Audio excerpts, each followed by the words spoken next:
बता देता हूँ इसके फॉर्मूले क्या होते हैं और इसमें कैसे कैसे यूज करना होता है।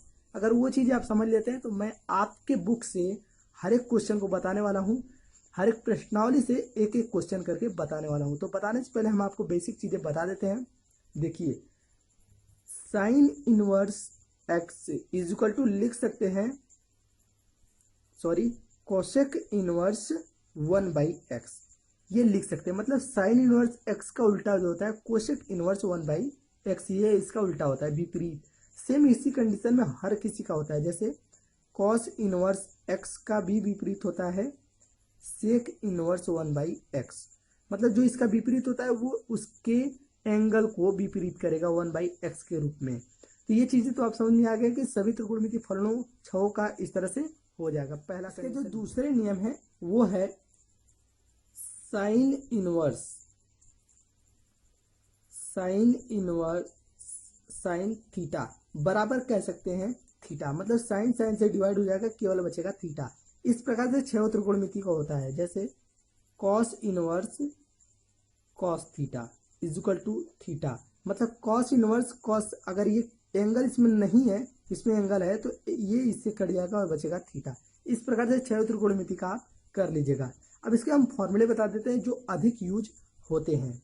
जैसे पहला sign inverse x plus cos inverse x. अगर साइन इनवर्स एक्स और कॉस इनवर्स एक्स रहेगा तो ये बराबर हो जाएगा π/2 के, मतलब 90 डिग्री। और दूसरा जो इसका फॉर्मूला होता है वो अधिक यूज होता है tan inverse x plus tan inverse y. ये फॉर्मूला बहुत ही अधिक यूज होता है। तो इसका फॉर्मूला हो जाएगा tan inverse x plus y बटे 1 माइनस एक्स वाई। ये होता है इसका फॉर्मूला। इसी तरह से अगर ये माइनस करेंगे तो यहाँ पे ये माइनस हो जाएगा, ये प्लस हो जाएगा। ये फॉर्मूला आप पहले से पढ़ चुके हैं क्लास 11th में। अगर नहीं पढ़े हैं तो क्लास 12 में अच्छी तरह से इसको पढ़ लीजिए। तो आप फॉर्मूले अपने बुक से भी देख लीजिएगा। मैं यहाँ पे बस छोटा सा बेसिक नियम बता रहा था। अब शुरू करते हैं आपके अध्याय से 2.1 से पहले क्वेश्चन से, और हर एक क्वेश्चन को आप बताते हैं ताकि आपकी अभ्यास और प्रैक्टिस दोनों बराबर रहे।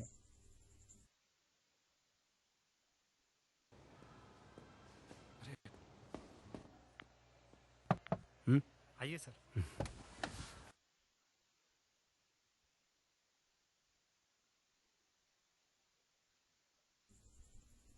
पहला जो क्वेश्चन है, ये छोटे से छोटे क्वेश्चन को उठाते हैं यहाँ से। पहला क्वेश्चन है साइन इनवर्स 1/2 मान ज्ञात करना है। अब इसको हल करना है, हल करते हैं।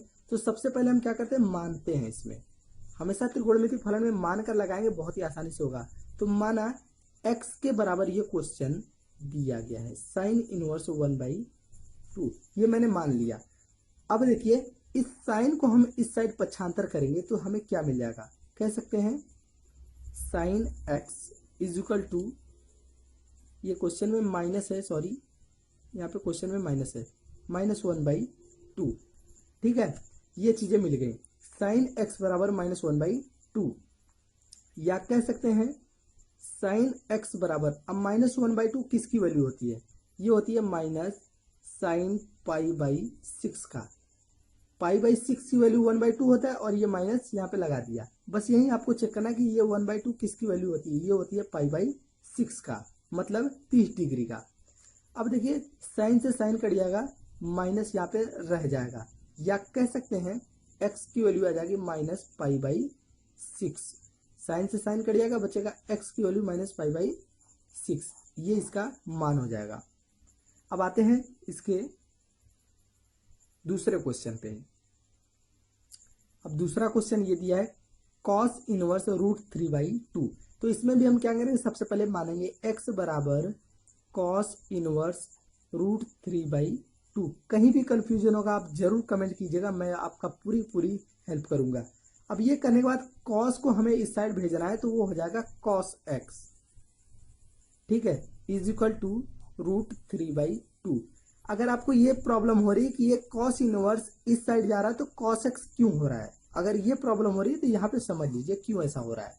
देखिए, x बराबर cos इनवर्स √3/2 था, तो इसको अगर भेजेंगे इस साइड तो हम कह सकते हैं ये नीचे जाएगा इसके, एक्स बटे कॉस इनवर्स ये हो जाएगा इक्वल टू रूट 3/2। मतलब ये डिवाइड में है, गुणे में है, तो ये इसके नीचे जाता है भाग में।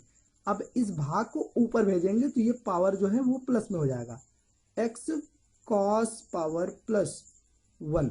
मतलब वो -1 था, ऊपर जाएगा +1, तो कह सकते हैं कॉस एक्स, इसको लिख सकते हैं कॉस एक्स, इसलिए ये प्लस हो रहा है और बाकी चीजें ये उतर गया। समझ में आ गया? तो कॉस एक्स बराबर रूट 3/2। अब ये किसकी वैल्यू है? कॉस एक्स बराबर ये जो वैल्यू है ये है π/6 का, तो लिखेंगे कॉस π/6 की वैल्यू है। अब कॉस से कॉस डिवाइड हो जाएगा, मिल जाएगा एक्स बराबर π/6। ये मान हमें इसका आंसर मिल जाएगा। आते हैं अगले क्वेश्चन पे।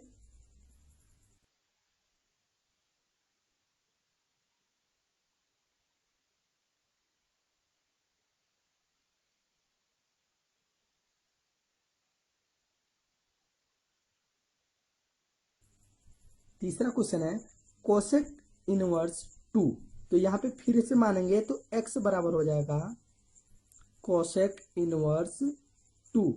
अब इस कोसेक को इस साइड भेजेंगे तो हमें मिल जाएगा cosec x is equal to 2, या कोसेक x बराबर ये किसकी वैल्यू है? ये है कोसेक 30 अंश की, या कोसेक 30 अंश को लिखते हैं π/6। या तो आप डिग्री में लिखिए या तो रेडियन में लिखिए। अब करने के बाद कोसेक कोसेक से कट जाएगा तो मिल जाएगा x बराबर π/6। ये हो जाएगा इसका आंसर। अब बढ़ते हैं अगले क्वेश्चन में। Question number 4, tan inverse -√3 x मान लेते हैं इक्वल टू के, तो हो जाएगा tan इनवर्स -√3। tan को पक्षांतर करते हैं, tan x is equal to -√3, या tan x is equal to ये किसकी वैल्यू है? ये वैल्यू जो दिया गया है tan π/3 की, और ये माइनस आगे लगा लिए। अब tan से tan डिवाइड हो जाएगा तो x बराबर -π/3। ये हो जाएगा इसका आंसर। आते हैं क्वेश्चन नंबर 5 पे।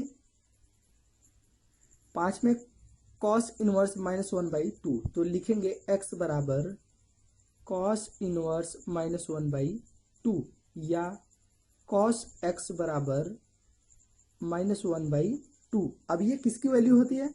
देखिए cos x बराबर ये वैल्यू माइनस cos π/3 की वैल्यू होती है, लेकिन हमें यहाँ पे इसके डिफरेंस यूज करना है। मतलब cos π - π/3, 180 में से हम 60 को घटा देंगे तो हमें क्या मिल जाएगा?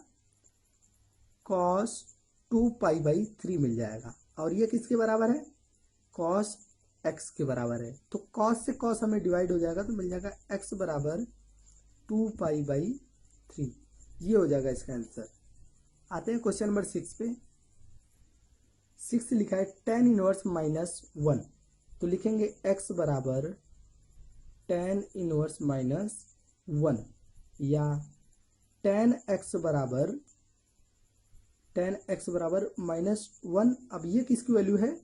π/4 का, तो tan x बराबर माइनस पहले से ही है, और ये वैल्यू है tan π/4 की वैल्यू, 45 की वैल्यू। tan से tan डिवाइड करेंगे, x बराबर -π/4। आते हैं क्वेश्चन नेक्स्ट। 7 में है sec इनवर्स 2/√3, तो लिखेंगे x बराबर sec इनवर्स 2/√3। sec को पक्षांतर करेंगे, sec x बराबर 2/√3। अब ये किसकी वैल्यू है? sec x बराबर 2/√3। अगर 2/√3 को देखा जाए तो ये वैल्यू है π/6 का, तो sec π/6, sec से sec डिवाइड, तो x बराबर π/6।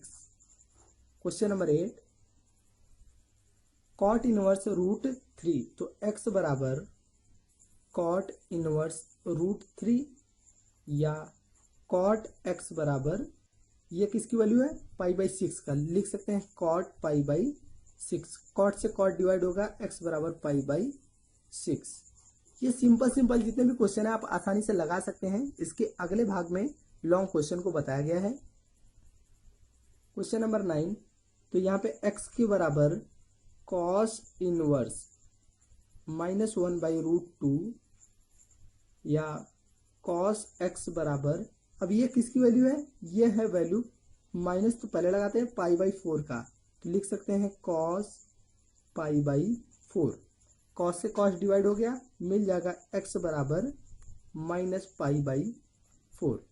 ये तो हो गया, लेकिन यहाँ पे हम यूज कर सकते हैं वो कंडीशन जो मैंने आपको पहले बताया था, पाई माइनस π/4। इसको यूज करेंगे तो हमें मिल जाएगा 3π/4। तो 3π/4 या -π/4, इन दोनों में से कोई भी आंसर हो सकता है, चाहे ये चाहे ये, दोनों हो सकता है। अगला क्वेश्चन नंबर 10, कोसेक इनवर्स -√2। तो यहाँ पे x बराबर कोसेक इनवर्स -√2, तो लिखेंगे कोसेक x बराबर -√2। अब ये किसकी वैल्यू है, -√2। आपको बस यही पता करना है कि ये किसकी वैल्यू, अगर पता रहेगा तो आसानी से कर लेंगे। कोसेक x बराबर माइनस कोसेक π/4 की वैल्यू है, ठीक है। अब यहाँ पे कोसेक से कोसेक डिवाइड करेंगे तो हमें मिल जाएगा x बराबर -π/4, ये मिल जाएगा इसका आंसर। अगले भाग को देखने के लिए, ये प्रीवियस है और ये नेक्स्ट है, इसके